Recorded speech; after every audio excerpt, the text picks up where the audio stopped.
Hola de nuevo, amigos y amigas. Vamos a continuar con la lectura del dominio del estado despierto. Este capítulo se llama La mirada impersonal. Y el epígrafe dice: mirar sin que nadie mire, ver sin estar en medio, que los ojos se abran y el yo se aparte un instante, para que el espacio entero se reconozca a sí mismo.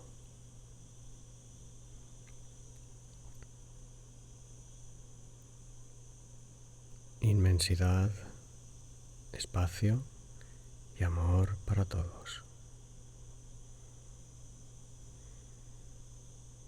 Hoy quiero hablaros de algo muy pequeño y sin embargo decisivo.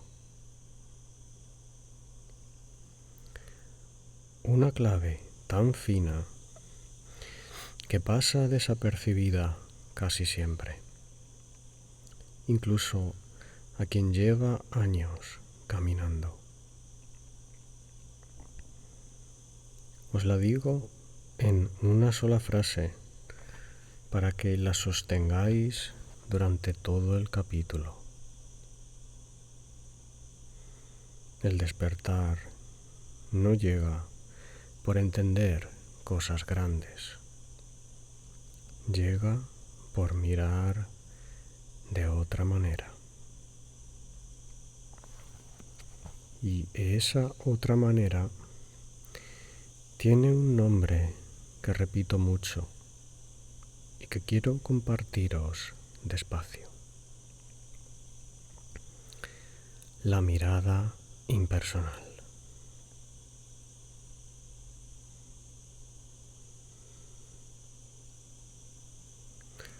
La mirada impersonal es mirar sin que haya un yo en medio. No es ausencia de vida, no es frialdad, no es indiferencia. Mirar es mirar desde el espacio en lugar de mirar desde la persona. Imagínalo así. Cuando miras desde el yo, siempre hay una pequeña distancia entre tú y lo mirado. Un mínimo desplazamiento que se cuela en cada percepción. Tú aquí, eso allí. Cuando miras desde el espacio, ese desplazamiento desaparece. Sigue habiendo percepción, claro, pero ya no hay nadie acumulándola, defendiéndola, comparándola, interpretándola. Solo queda observación viva. Y en esa observación, déjame decírtelo claro, se disuelve el sujeto.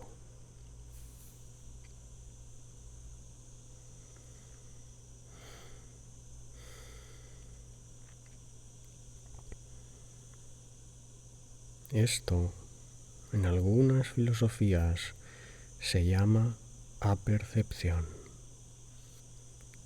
Te lo aclaro en mis palabras.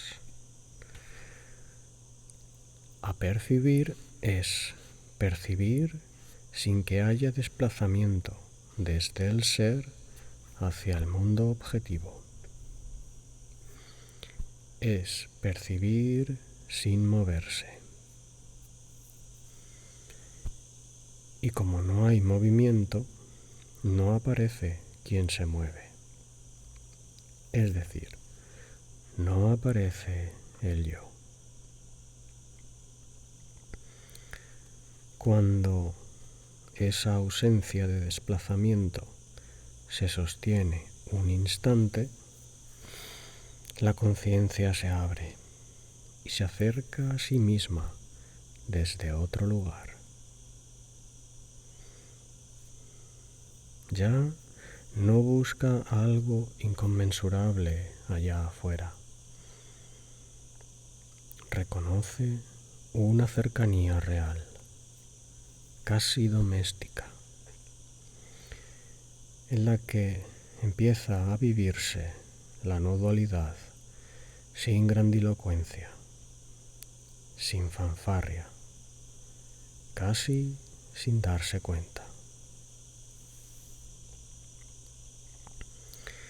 Y esa cercanía es la verdadera revelación. No algo que cae sobre ti desde lo alto, sino algo que estaba ya tan próximo a ti que la mente, ocupada en buscar lejos, no podía verlo.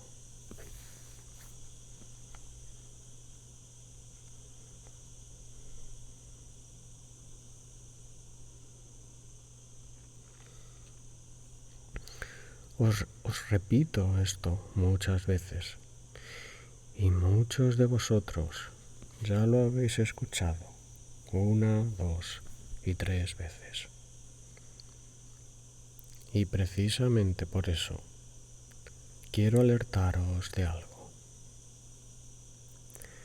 Por torpeza creemos que ya sabemos de qué se trata.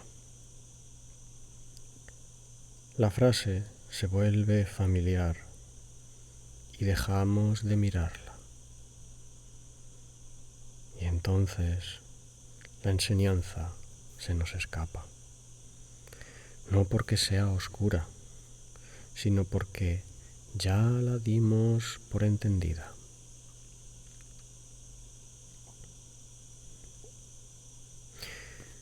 Por eso me alegra cuando alguien comparte que repitiendo las prácticas que ya conocía, de pronto algo se abrió. No porque haya recibido una clase nueva,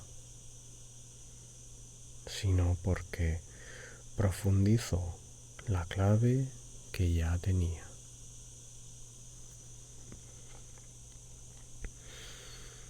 Ese es el verdadero gesto. Volver con humildad a lo aparentemente sabido y mirarlo otra vez como si fuera la primera.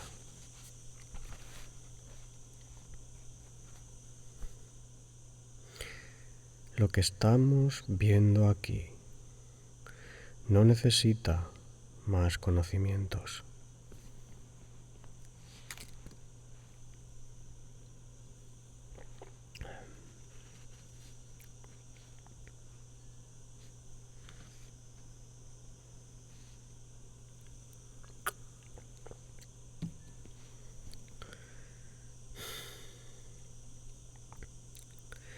Con las herramientas que ya tienes, basta y sobra. Lo que necesitas es aprender a conocerlas mejor. Ya sabes lo de la respiración. Ya sabes hacer una meditación. Ya sabes mirar el espacio. Y sin embargo, hay algo que se te está pasando por alto. No es una pieza nueva. Es la misma pieza, mirada con más sutileza. Y eso, aunque suene insignificante, lo cambia todo. La diferencia entre tropezar con la verdad y descansar en ella no está en cuántas técnicas conoces, sino en cuánto has profundizado en una sola.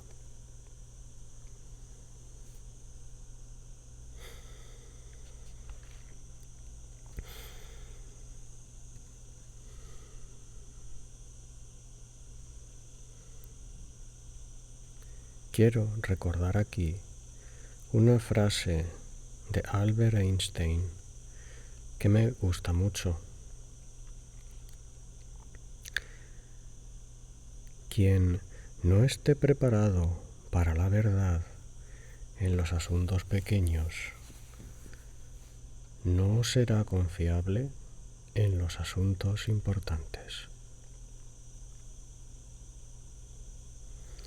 La aplico aquí sin retoques, porque cuando hablamos de ser inteligentes dentro de la experiencia, la comprensión espiritual se revela en asuntos pequeños, no en asuntos enormes.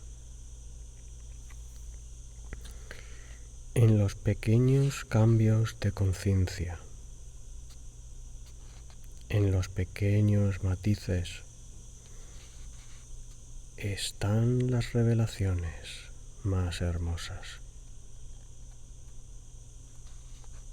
Te lo digo claro, en algo tan simple como detenerte un instante y observar, puedes fundirte con tu propia observación. Fíjate qué cosa más simple.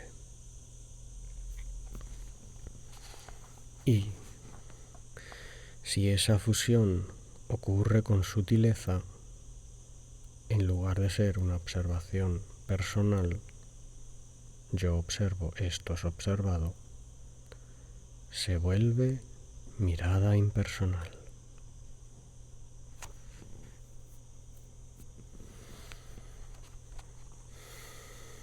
Fundirse en la observación puede tener muchas cualidades, pero si eres lo suficientemente sutil, en ese fundirse puedes llegar a la mirada impersonal.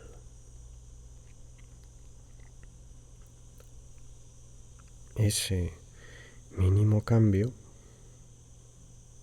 ese paso casi imperceptible de personal a impersonal, marca por completo la revelación de tu propio ser.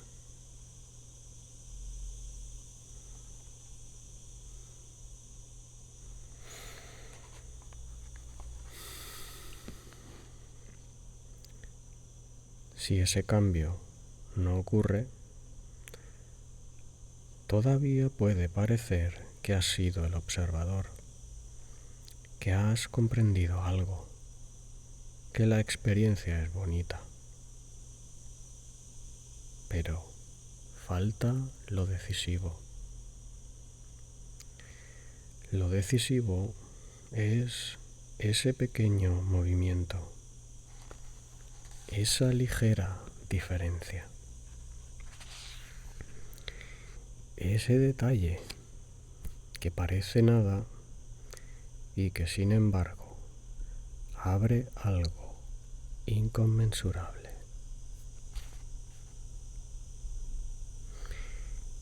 Y todo proviene, fíjate bien, de usar correctamente una herramienta contemplativa que probablemente ya conoces.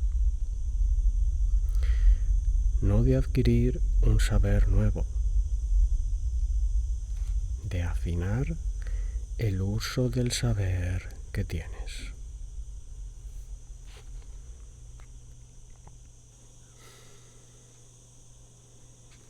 Te describo el mecanismo despacio para que no se te escape. Primero hay un observador, tú mirando algo. Segundo, ese observador se hace fino, se afina. Y entonces el observador hace desaparecer al observador. ¿Cómo? Porque ya no se sostiene como sujeto.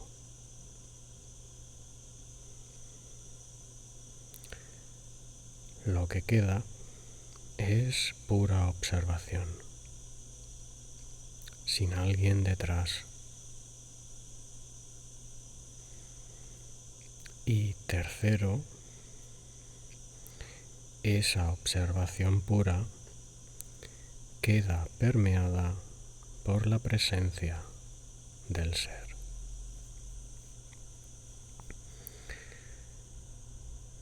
La presencia entra en la mirada como entra el aire en una habitación recién abierta.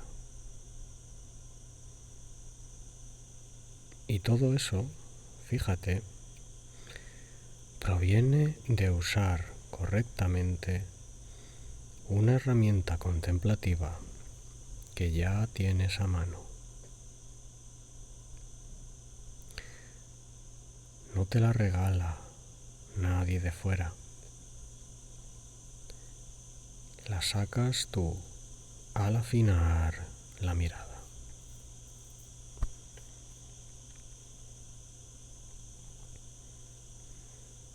Por eso, cuando alguien me pregunta ¿qué cosa enorme habrá en este curso? ¿Qué clave nueva traes? A mí me dan ganas de sonreír. Aquí no falta ninguna clave. Lo que falta es afinar el instrumento.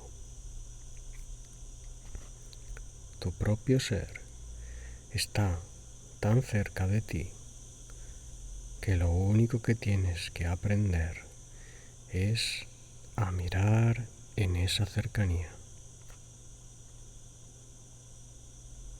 Pero las lentes de la mente y del ego están colocadas justo para que no veas. No hace falta una óptica nueva. Hace falta retirar las que llevas puestas.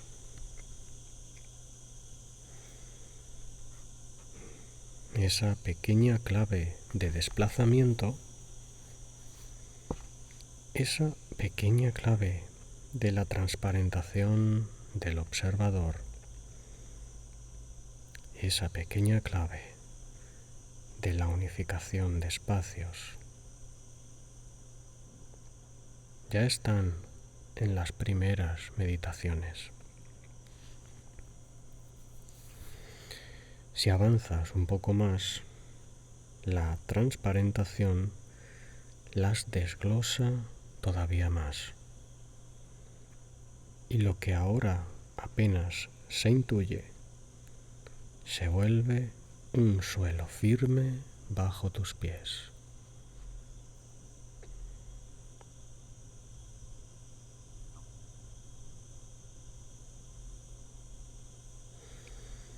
Aquí añado yo, esto que habla de las meditaciones y el desglose de la transparentación es del curso de Maestría Meditación que está en la Academia de Sergio, ¿vale? Seguimos.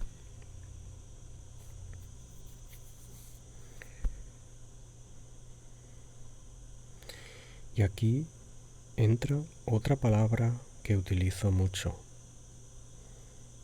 afinación, afinar la conciencia, afinar la mirada, afinar la sensibilidad para reconocer los matices. Os digo una cosa, si no afinamos, no tiene sentido todo lo demás. Por mucha energía que movamos,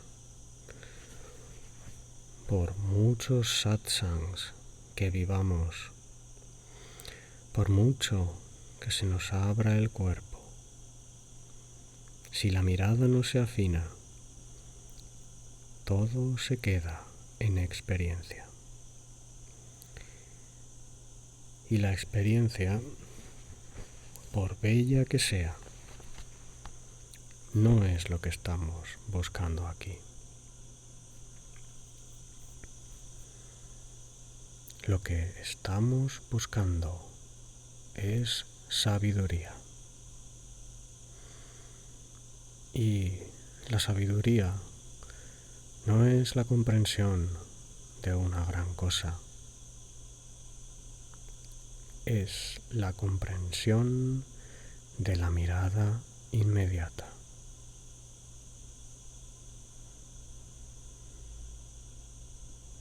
Por eso, cuando alguien me dice, vamos demasiado rápido, movemos demasiada energía,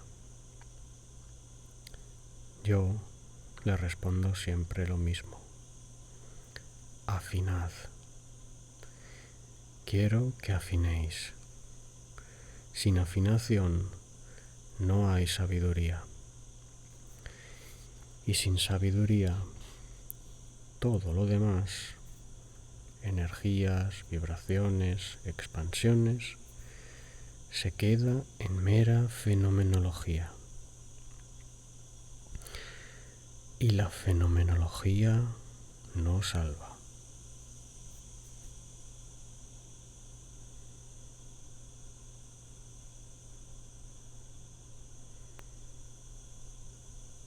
Dentro de esa dimensión sutil, de eso que la mente llama nada, hay un universo entero. Pero ese universo solo se vuelve visible si miras con los ojos del ser y no con los ojos del ego.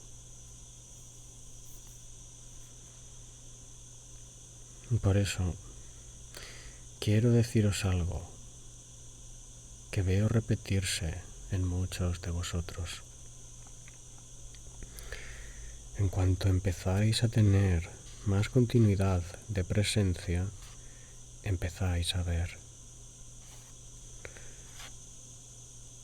No como una visión espectacular, sino como un fondo que ya no se apaga. La sensación de presencia se prolonga. La sensación de continuidad se prolonga. Y lo más curioso es esto. El resultado de esa continuidad no nace de comprender la totalidad, sino de comprender un pequeño matiz de la conciencia. Otra vez lo pequeño cambiando lo grande.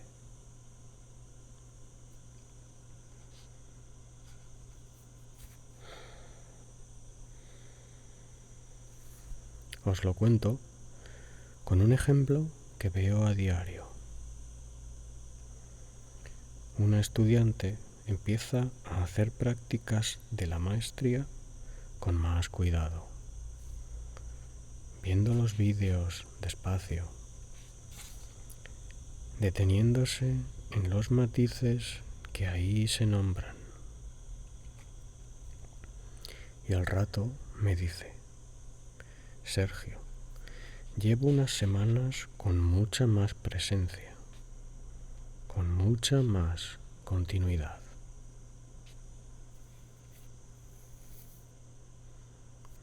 Yo no diseño los cursos sabiendo lo que va a ocurrirle a cada uno.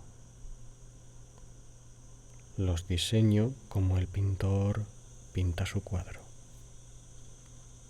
dejándome llevar por una intuición. No sé lo que está sucediendo en cada uno de vosotros, pero el patrón sí lo conozco. Ese sí lo comprendo. Y prácticamente todos los seres humanos nos movemos en el mismo patrón. Os lo he repetido durante mucho tiempo. Comprender la dimensión espiritual desde dentro, hundir la mente en ella y dejar que la propia experiencia te enseñe.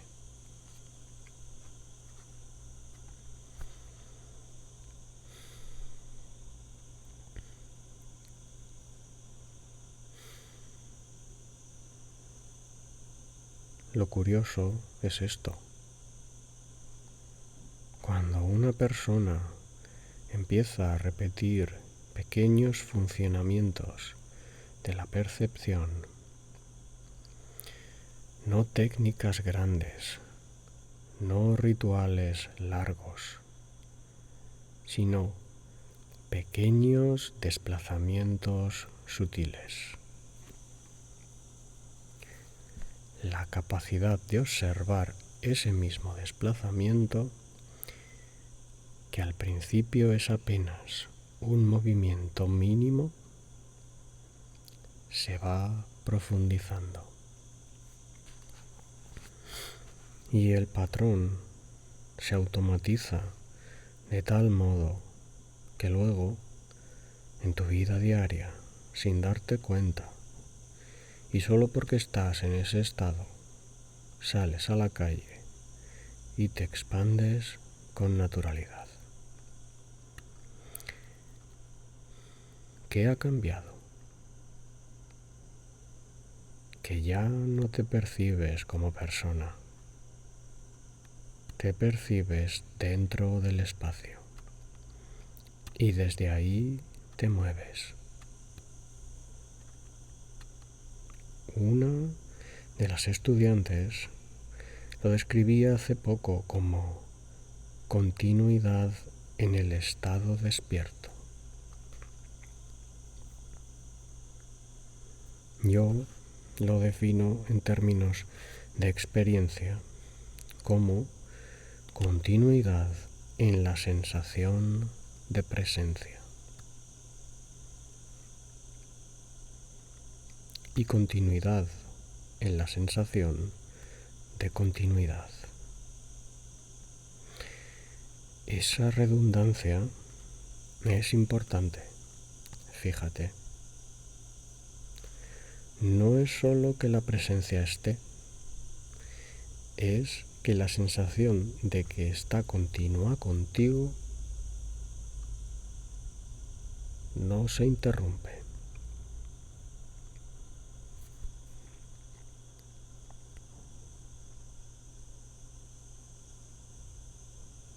Quiero abriros aquí una distinción importante con cierta filosofía espiritual que se mueve por ahí. Desde el punto de vista de la persona dormida, cuando se idealiza la comprensión del ser, se cree que hay que comprender muchas cosas, sanar muchas cosas, liberar el árbol genealógico, recorrer el subconsciente, modificar los patrones de la infancia, deshacerse de las heridas de mamá y de papá, y así sucesivamente. Lo digo con todo el respeto. Nada de eso es del todo real para nuestro camino. No porque esas técnicas no sirvan a otro nivel, sino porque no son la puerta de entrada al estado despierto.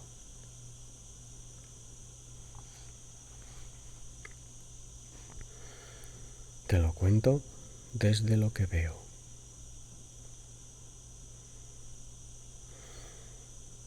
Al repetir ejercicios que se enfocan en las cualidades del ser, al trabajar las pequeñas sutilezas de la conciencia dentro del espacio contemplativo, al aprender a colocar la conciencia en lo impersonal, de pronto aparece un estado de presencia continuado. Y entonces lo terapéutico se deja a un lado y lo que has aprendido es simplemente el funcionamiento de la conciencia. Eso es lo que tenemos entre manos. Conocimiento directo de cómo funciona tu conciencia. No autoayuda, no reparación de la persona. Conocimiento del ser.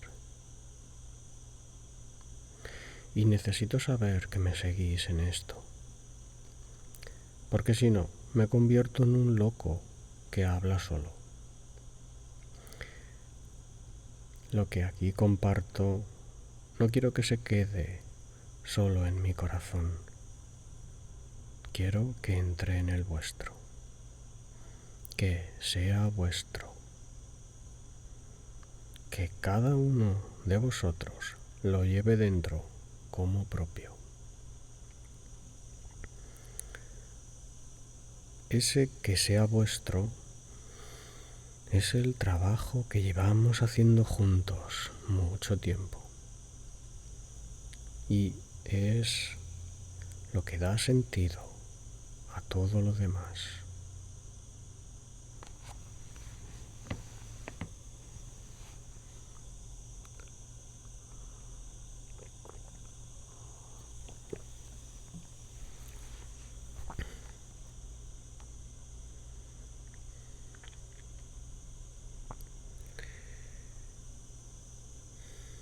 Y algo dentro de esta filosofía,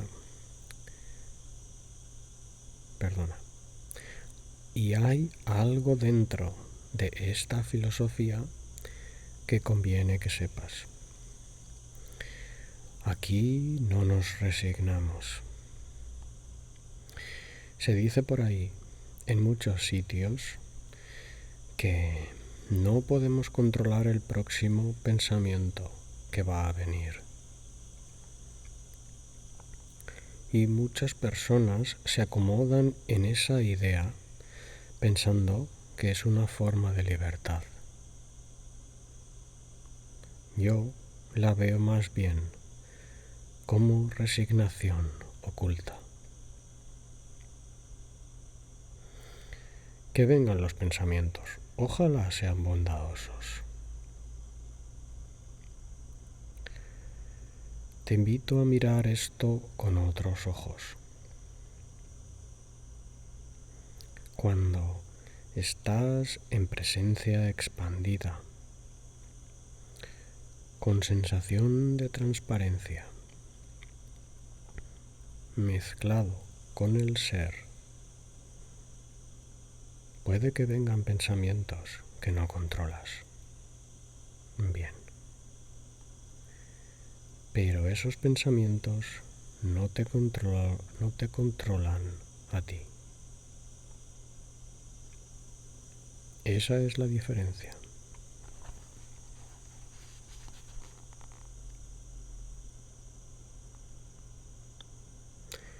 Y a la vez ocurre algo muy hermoso. Cuando hay permeación total, o no piensas, o puedes pensar conscientemente. El acto involuntario de pensar pierde fuerza, se vuelve más lento, incluso desaparece.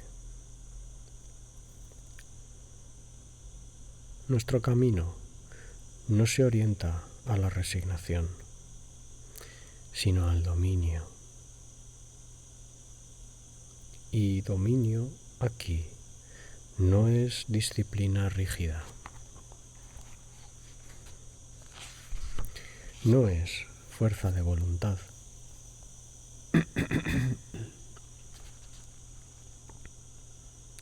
Es la posibilidad real.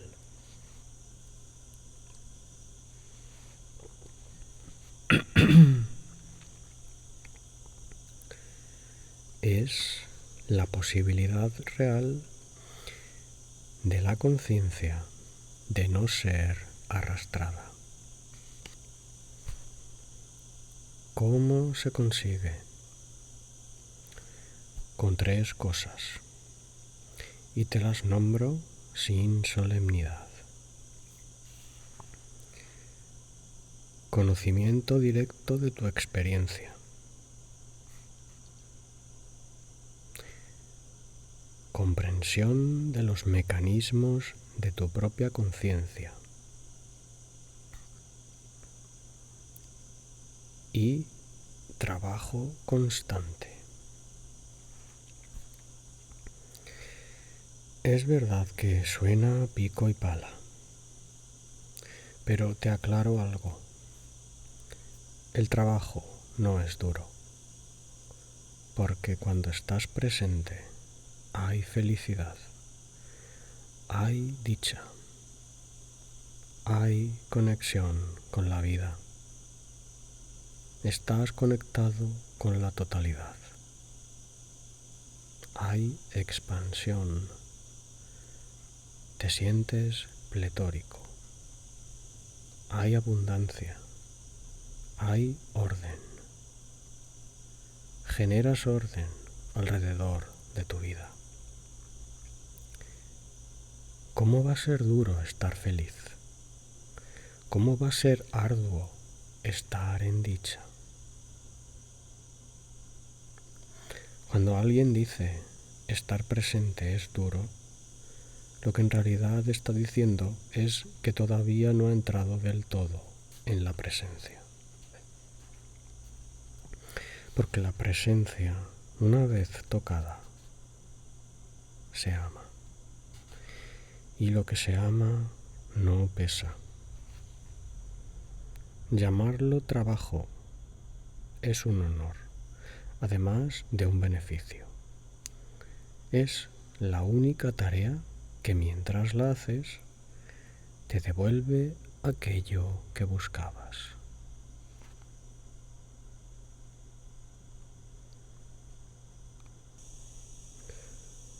Alguien podría replicarme: sí, pero el esfuerzo está en conseguir estar presente. Te lo concedo, pero recuerda lo otro. Cuando no estás presente, tú no estás. Y la vida se complica. Por eso, una frase que me gusta repetir es esta: no te preocupes por cosas insignificantes, porque son insignificantes. Y al mismo tiempo, ninguna cosa es importante. Pero para tener esta perspectiva de no preocuparse, tienes que estar en presencia. Ocuparse no es lo mismo que preocuparse. Ver que las cosas son pequeñas necesita tu grandeza y necesita que no seas arrastrado por la ignorancia. Porque lo que genera el efecto bola de nieve es siempre el exceso de pensamiento.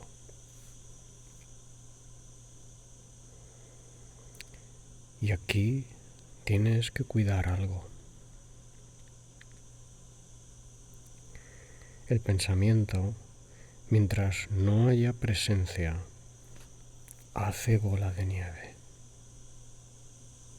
Una cosa pensada una vez no tiene importancia.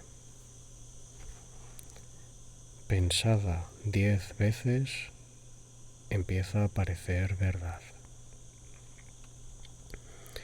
Pensada muchas veces más, muchas más veces, se vuelve compulsiva. Y si encima se le añade emoción, se incrusta el patrón en el sistema entero. Y entonces hemos perdido el estado de presencia del ser. Lo decimos también de otra forma. Hemos perdido la autoridad sobre nuestra propia conciencia. La única forma de cortar eso es el trabajo de la mirada. Pero, otra vez, no es duro, es dichoso, porque mientras lo haces, no te dominan. Y esa es la diferencia entre vivir y ser vivido.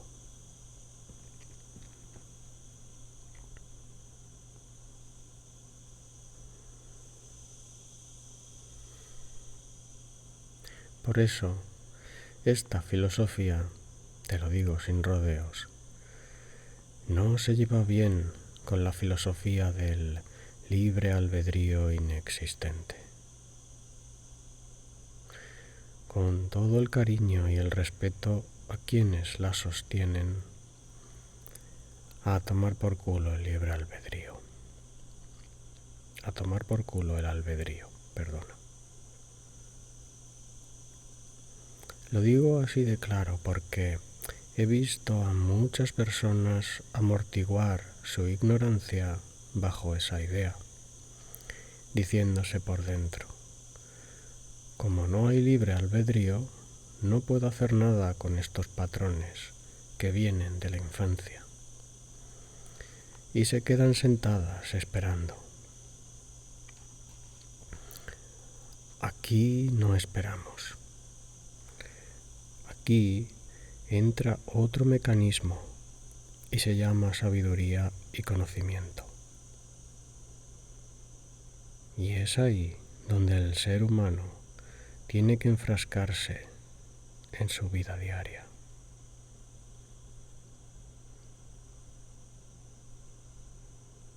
Conocerse a uno mismo es la tarea más hermosa. Os lo digo sin rodeos. Es un viaje increíble. Es un viajazo. Es el viaje.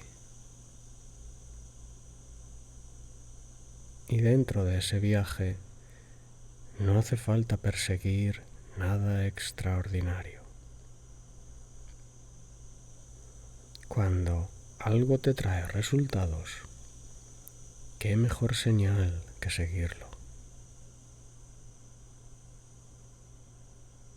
Si tienes migas en el suelo y cada vez que comes 3 te sientan mal, sabes que ese no es el camino. Pero si las migas que vas siguiendo te alimentan, son digestivas incluso, te ordenan, te traen presencia, entonces ya sabes qué seguir. Las migas que seguimos, las migas que aquí seguimos son la experiencia de presencia, la sensación de expansión, la sensación de esponjosidad, la comodidad de estar envuelto hasta que el cuerpo desaparece y solo eres espíritu. Esas son las migas. Esas son las pistas. Las sigues sin discutirlas. Y dentro de ellas aprendes la indagación sutil y minuciosa.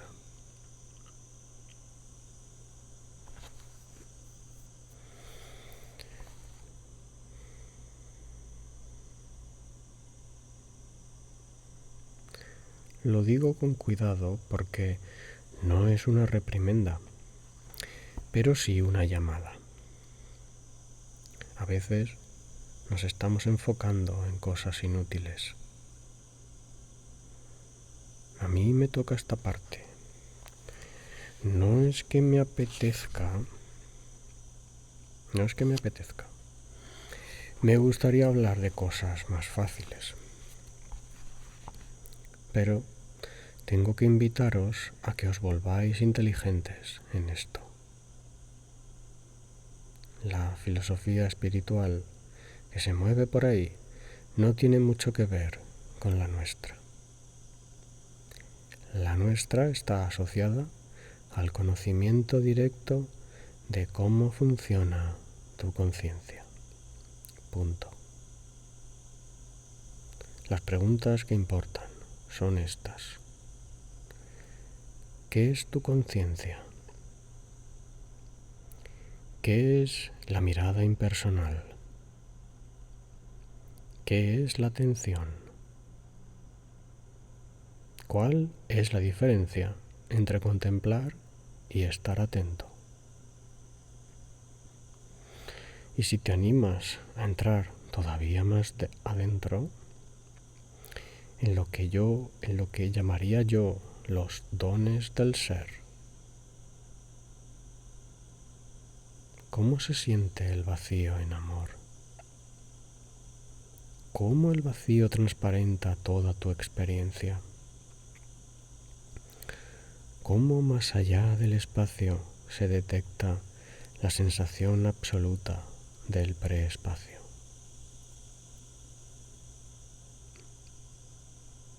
Esas preguntas no son adornos para entendidos. Son sondas para que tu conciencia se conozca a sí misma. Aparentemente son más elevadas porque requieren más sutileza. Pero esa sutileza es justo lo que estamos cultivando.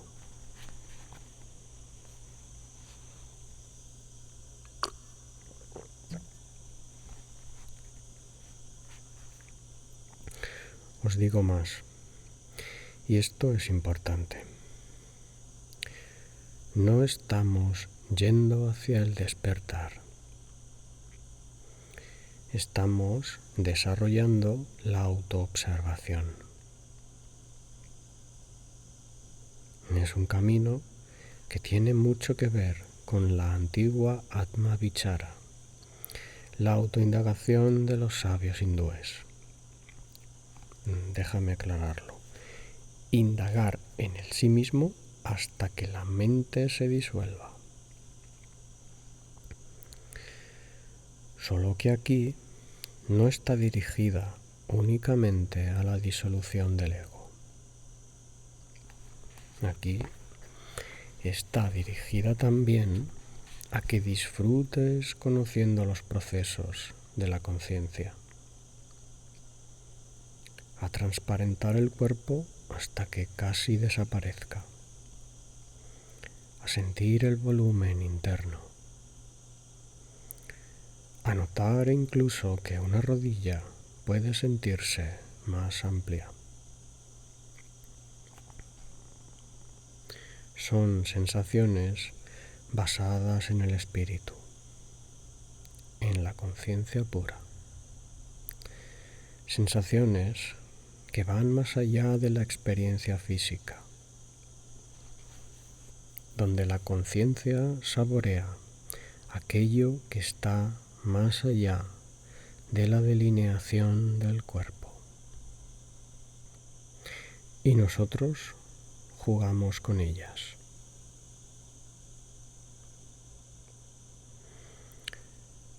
Y es curioso que con un juego tan sutil, llamado simplemente autoconocimiento, se obtenga después continuidad de presencia en la vida diaria sin haber hablado apenas del ego. Porque el ego, déjame decirlo, necesita apoyarse en lo que está fuera de la dimensión espiritual. Si tú trabajas constantemente dentro de la dimensión espiritual, le retiras los apoyos y se va disolviendo solo.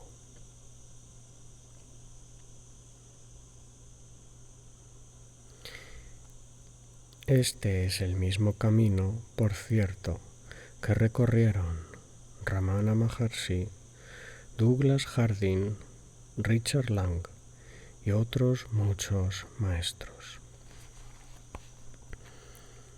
Un camino de autoindagación, sí, pero aprendiendo en él los mecanismos de la conciencia. Mecanismos que casi nadie enseña, no sé por qué. Cuando tú ya sabes mirar, de pronto la mirada contraída se suelta. Y no solo se expande, también transparenta. Y entras en presencia. Y la conciencia se purifica. Accedes al estado sano. Y en ese instante elevas la conciencia y el ego te deja tranquilo todo el día. Cuando pasas así 3 semanas, el ego ha ido disolviéndose por 2 motivos. Te los explico despacio. El primero, el ego es un patrón de repetición. Y si tú le quitas la repetición, lo desactivas. El segundo, el ego necesita asociarse a la biología del cuerpo, donde realmente se generan las tensiones y el estrés. Y si pasa tiempo sin esa asociación, la conciencia, por validación, empieza a crear un nuevo estado a través de los neurotransmisores que tú mismo produces.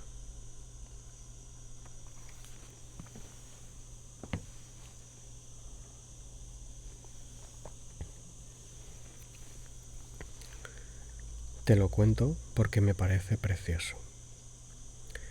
Hay un neurotransmisor que se llama Anandamida.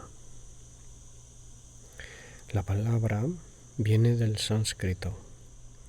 Ananda es felicidad, la felicidad del ser.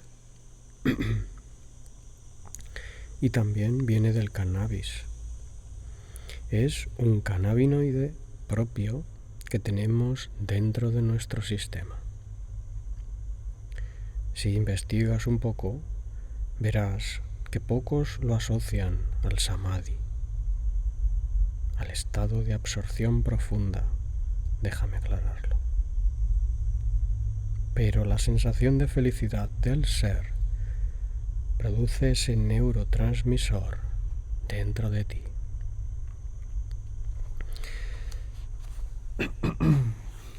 Si pasas 3 semanas dominando la conciencia, porque estás en el trabajo espiritual de manera sostenida, tu cuerpo empieza a fabricarlo como hábito. Es como si lo tomaras como una costumbre dentro de tu propio sistema.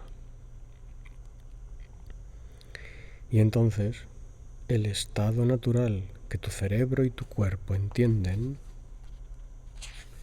vía esos neurotransmisores, ya es ese. El problema es que ese neurotransmisor dura muy poco. Se disuelve rápido, porque el sistema todavía no está acostumbrado a él. Por eso se necesita continuidad. Pero el samadhi sostenido, aunque no tenga grandes intensidades, sí puede conseguirse. Y se construye así, día a día, mirada a mirada, afinación tras afinación. Y en cuanto el cuerpo entiende que ese es su nuevo suelo, lo demás se reordena alrededor, sin que tengas que estar peleando con cada cosa.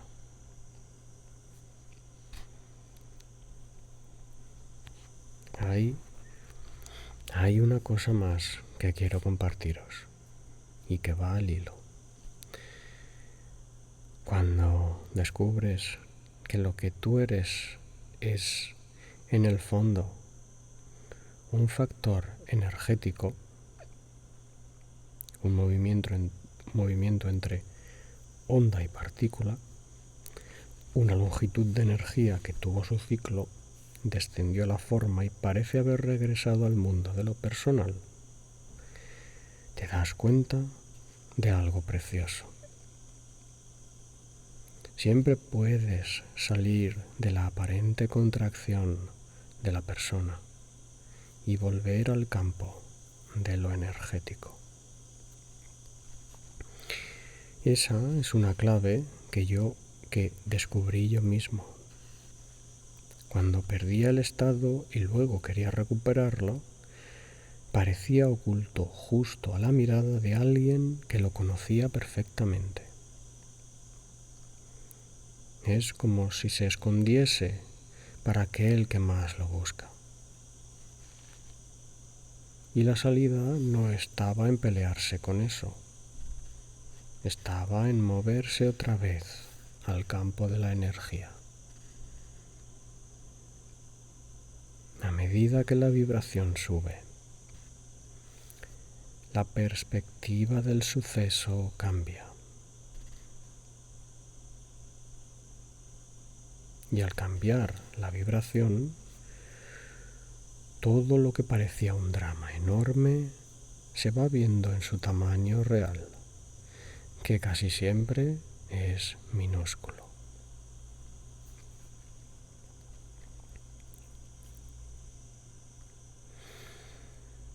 Y al final, mucha gente vive esto como trabajo.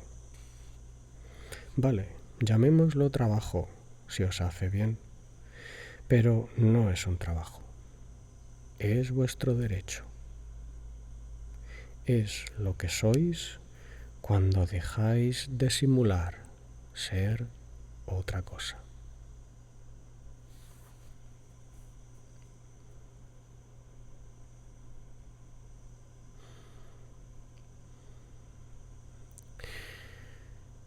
Bien, pues aquí termina la parte de la explicación del satsang del capítulo Y en el siguiente audio veremos los diálogos del satsang, las intervenciones de los estudiantes.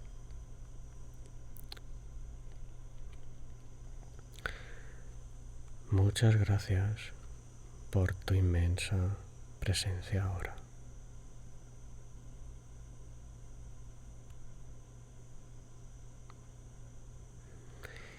Y por tu escucha. Y por tu inmensa presencia ahora.